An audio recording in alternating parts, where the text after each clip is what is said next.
That is why I'm saying every question you need to understand, or you need to process, you need to comprehend every question that is first asked at the embassy before you even open your mouth to talk. If you have been to the embassy before and you are going on your second time, on your third time, on your fourth time, there is no need for you to panic. You already have the experience. You go there, the visa officer asks you a question, you need to relax. I know there is tension in there. Those who have never been to the embassy, I know there is a bit of tension in there. Even to join the queue, you go and sit down, you stand up, you go inside, you do your biometric, they place this thing at the back of your passport. I mean, you join a queue before you get interviewed. It's a whole process. It's stressing. And before you even get interviewed, it's a whole lot. The other time I was telling Godfrey that, you see, a lot of people focus on what is being done at the embassy. What is the person is hearing? Someone is in front of him, the person is being interviewed. He is hearing what, or he's listening to what is going on between him, the person or the applicant, and the visa officer. And it confuses a lot of applicants. An applicant is in front of him and he's, giving the reason why he decided to study in this university, why he's going to the United States, and maybe the person in front of him has been denied the visa. So he is thinking that, oh, this person said this and he has been denied the visa, so maybe if I also say this, I will get denied. But this is one thing every applicant, or all of you, should take note of, that everyone has his different situation, his different case. What may happen to applicant A may be different from applicant B, because your stories are not the same. That is why I always advise people, or I always advise applicants that, avoid generic answers. Answers, you can just Google them and you get them. You have seen someone post his transcript. It is good to look through. It is good to read what happened between the person and the visa officer. But you should not go in and say the same stuff that this person is saying. I remember last year around February, March, when a lot of transcripts were circulating and a lot of people were being denied the F1 visa. You could ask this question. This question was asked, are you married? And you get to see that a lot of people were answering it, I'm in a committed relationship. To the extent that an 18, 19 years old who is going to do his bachelor's in the United States will be saying, I'm in a committed relationship. And a lot of people were getting denied. You could see a lot of applicants saying the same stuff. My uncle is the one sponsoring me. My uncle is the one sponsoring me. My uncle is the one sponsoring me. Not to say if your uncle sponsors you is a bad thing. But it seems that when people are in the queue, or when people see or notice that this is the response we give for this, this is how we should say this, they all tend to say the same stuff. That is why I stopped giving people responses. If a question is, especially maybe why the US, I'll give you a response. Maybe I would say, oh, say it this way. I stopped that because I got to see a lot of people were using it's like they were using the same script at the embassy. And just imagine, just put yourself in the shoes of the visa officer. Just imagine you are the visa officer and you go in there and you are, interviewing people, and everyone comes in there. I'm in a committed relationship. I'm in a committed relationship. I'm in a committed relationship. And my uncle is the one sponsoring me. My uncle is the one. Wouldn't you be even suspecting something? Let's be honest with ourselves. That is why people who post their transcript and they are being approved, their visas were approved. You get to see when you are reading the transcript, this person is having a very unique case. This person is having a unique case. This person is having a unique story. Find something unique about your case. It's not like, especially this question. How did you receive this funding? How did you receive this scholarship? You see a lot of people saying, oh, I submitted submitted a competitive application which included my CV, my statement of purpose, my this. It seems a lot of people who have been given a scholarship, fellowship, assistantship, or any of the fundings, you get to see a lot of them are saying these things. And you should ask yourself, if people with full funding or people with funding are all saying this thing, are they following some script? Sometimes people will ask, why is it that this person is fully funded but he has been denied a visa? But this person is having a deficit and he has been approved a visa. One thing that you need to know, if you are having a deficit, for higher deficits, the truth is just one and simple. Visa officers may find it very difficult to give you visa. For that one there is a fact. I hear a lot of people say you are bringing money to the country and you think the visa officer will give the person who is not bringing anything to the country the visa. It's all lies. I will just be sincere with you. You can be listening to these ex visa officers on YouTube, and they are the perfect people, or I wouldn't say perfect, but I would say they are the best people you can take advice from. They are always looking out for students or applicants that can this person, if approve the visa, can he pay for his deficit? Can he pay, or can he, you know, sponsor himself? Can the sponsor pay for his tuition and fees? Can he, sort of uh, be paying for his own living expenses in the United States? Because that is why a lot of people are being denied the visa. Visa officers are not fully convinced to give the people the visa. So if anyone tells you, oh, the visa officer will give someone who is coming to pay money in the US, and you that you are having scholarship, you are not going to get a visa, it's a lie. It's a lie. You can check the previous transcript. You can check when people post their transcript. You should check the deficit. You see that a lot of people with the funding are getting a visa. And it's not like if you're having a deficit, the visa officer may deny you. I'm saying that if you have a good story that is covering for the deficit, the problem is that the story you people send to the embassy, most of them, they are weak. As I gave an example, my father is a teacher, my mother is a teacher, a nurse, and they are going to sponsor a deficit of a very huge amount. How would the visa officer be convinced to give you the visa? That's the very first thing you need to know.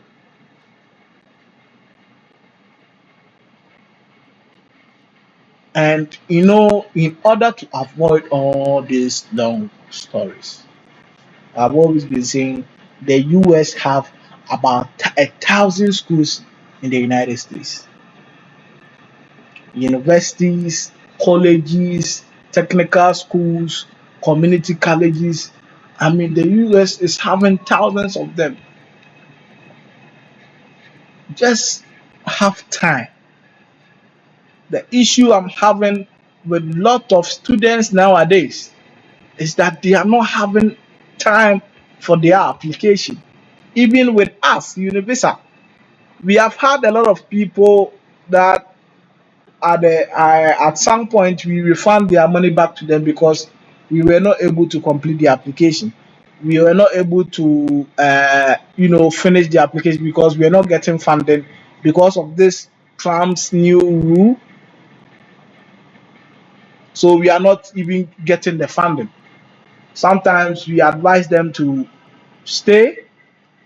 If they can't stay, we refund their money back to them for the application. And I can see that what a lot of students are lacking is that they don't have time for their application. They don't have time to look for funding. You can try and apply to a school in the UK or to any country and see. Most of the schools would like to accept tuition deposit. Universal is accredited by the British Council. We work for schools. We recruit students for schools in the UK. And I can attest to you that a lot of students will want to study in the United States because the United States is a country of which a lot of students apply for school, and most of the schools do not accept tuition deposit. You are looking at University of Sunderland taking about £3,500 to £5,000 as a tuition deposit. You are looking at Aberystwyth University in Wales accepting around £5,000 as a tuition deposit before it releases its cards. You want to apply to Germany? Yes, Germany going to school there is free. You wouldn't pay anything. But you know something? You have to transfer about 13,500 euros as a block account in the country, and that money will be withdrawn bit by bit as living expenses living in the in Germany. Oh, you want to go to Canada? Visa decision is slim. It's like the United States. And you know, a lot of schools accept tuition deposit. And sometimes some people will be paying $4,000 Canadian dollars, and the money is not refundable. Oh, you want to study in China? You apply to a school. I mean, getting admission is simple. You can get scholarship. You can get your visa fast. But when you are done schooling in China, you would have to come back. Living condition in China is very difficult. So that's why a lot of people will opt to study in the United States. Because if you are in the United States, I mean, there are a lot of chances. Those in the health sector can easily change it to the EB type visas.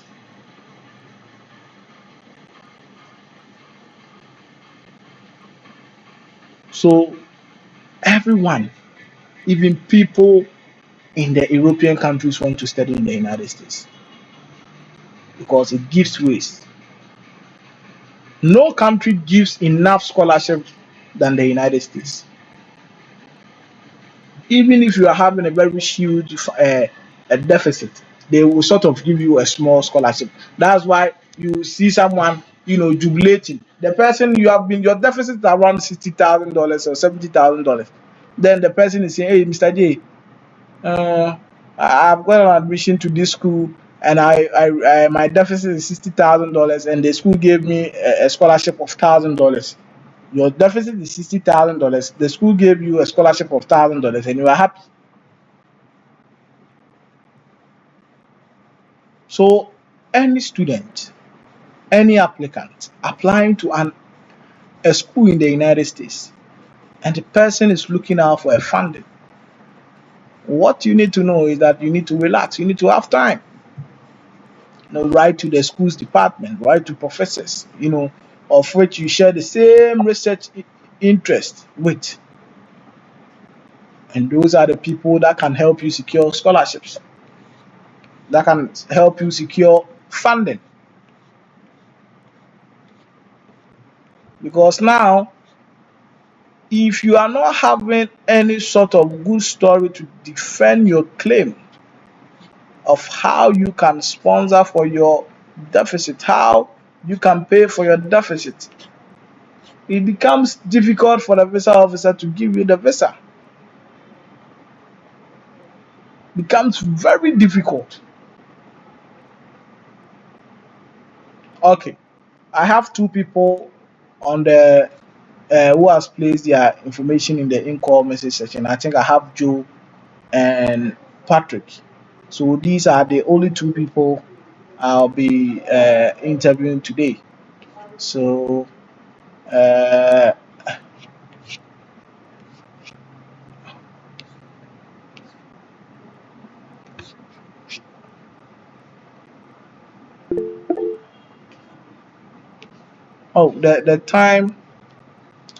the time wouldn't permit me to interview a lot of people. That's why I've been saying this earlier. I said when you join in, you just drop your name and your details in the in-call message session.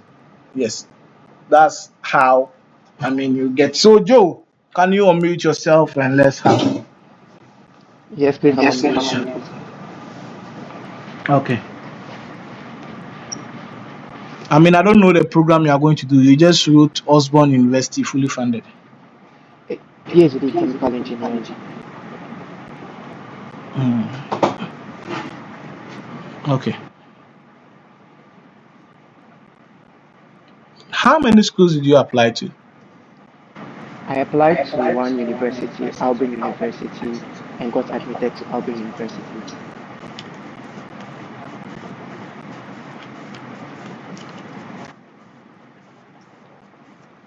How did you receive this funding? So the graduate assistantship is given to full-time graduate students admitted to the program. So because I was admitted to the graduate program, I was also given the assistantship.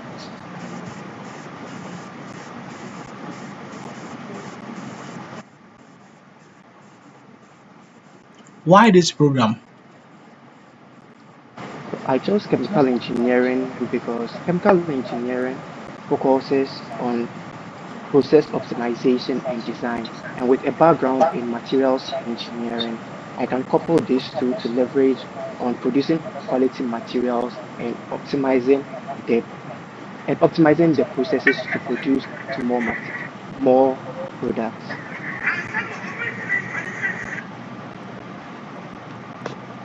Can you take it again? So I chose chemical engineering because chemical engineering focuses on process design and optimization, and with a background in materials engineering, coupling these two backgrounds will enable me to select a quality material and be able to produce and be able to optimize my processes to obtain good results.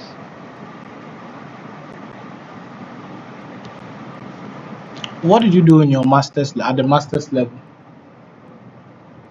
I don't have a master's degree. I had a bachelor's degree in materials engineering from Kwame Nkrumah University of Science and Technology, where I graduated among the top 4% of my class with a first class degree honors. Why don't you study in your home country? The reason for the United States is because of the work of Dr. Elizabeth Lipsky, whose work in cardiac tissue regeneration really aligns with my goals, as cardiovascular diseases are among the world leading cause of death globally and also in Ghana. And cardiac tissue regeneration is not a field that is explored in Ghana. So I'd want to go and develop the expertise so that when I return back to Ghana, I can use that expertise to also mentor young generations to improve upon the improvement of medical technologies in Ghana and also take up a senior lecturing role in my alma mater. Do you have any traveling experience? No, please. What is your study plan?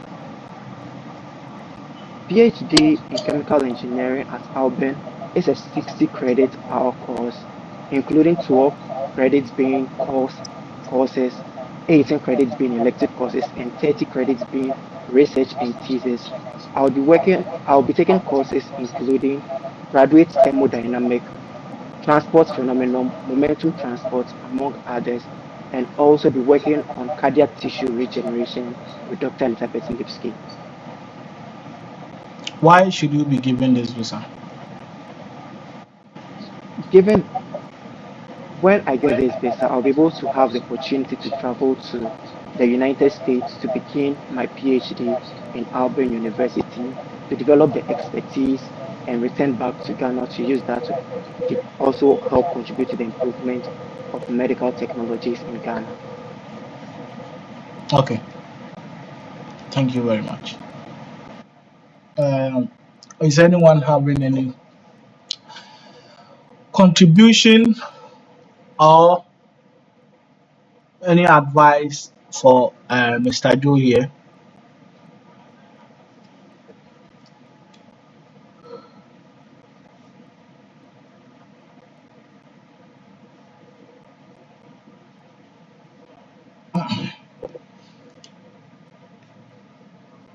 Okay.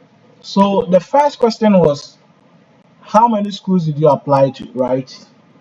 And Yes. you said you applied to only one school, Urban University. So, I mean, why didn't you include why you chose the university in particular?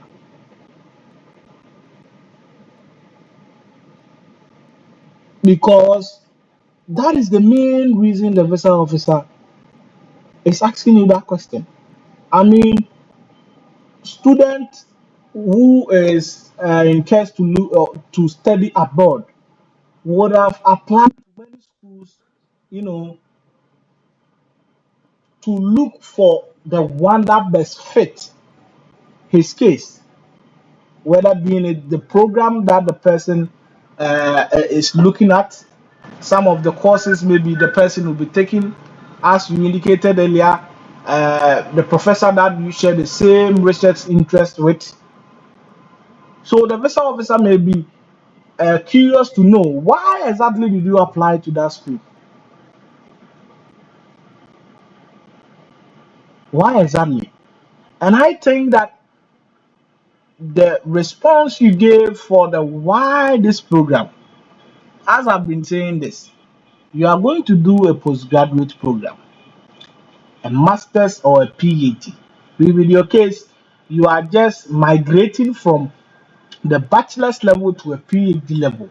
So your why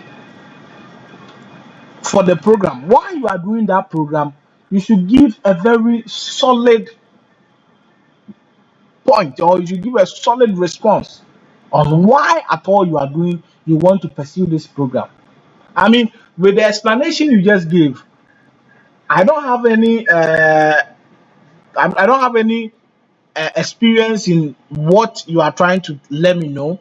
That's why I always tell people or advise people that you are talking to a layman who has no idea about what you are talking about. So you should always explain. It's like you are convincing someone to buy what you are telling him or her. I mean, I don't know what the material engineering is about. I mean, you are telling me that the program you are going to do will help you. It combines material engineering and that of the program you are going to do, and I don't understand any of them. You should give me a solid reason that I mean going to do this program. I mean, what is PhD all about? I mean, for the greater view, I think going to do a PhD. I mean, as you have already indicated, you are going to work on a research topic with one professor that you mentioned the name. So I think maybe what you are going to do, the outcome will be you are going to solve something. So I mean, you need to explain to the depth for a visa officer to understand you from your own point of view. And you migrating from a bachelor's to a PhD, you need to explain beyond doubt, because the visa officer would want to know why. Would want to know why. So I think, I mean, with the first point, with the first thing I just indicated, why that school, you need to let the visa officer know. You need to explain to the visa officer, and why. How did you receive this funding? I think that with the response to, I would say, from my view, I would say, uh, it's like a general thing that when you apply to the program at the department, they just give you the scholarship. I mean, that is how I get you. But I mean, if an I-20 is placed in front of a visa officer, the very first thing that comes in his mind is that this person is a good student. This person is academically good. So I mean, just telling the visa officer that I mean you applied, and I mean at the department, those who applied for this program are sort of given this scholarship. It's just that it's just like I mean you didn't work for it. But if you are able to explain to the visa officer, I mean you few people who got the chance to be interviewed by the department, and per the interview, you were able to emerge. I mean, one of the top two, one of the top three people. So you were being given the visa of the scholarship, the visa officer or the assistantship. The visa officer gets to understand that, oh, indeed, you have worked for it, and you can even go beyond born that. I mean, the assistantship will even help you to get more hands-on experience, as well as paying for your fees, and I mean giving you some stipends at the end of the month, so that I mean it lets the visa officer know that you're a good student, and also what you are going to do at that, or what you are going to do, your PhD you are going to do, you are also getting hands-on experience, from the professor one and from the department, because they have given you a graduate assistantship. So apart from these things I corrected, I think you are good to go, and I wish you the best of luck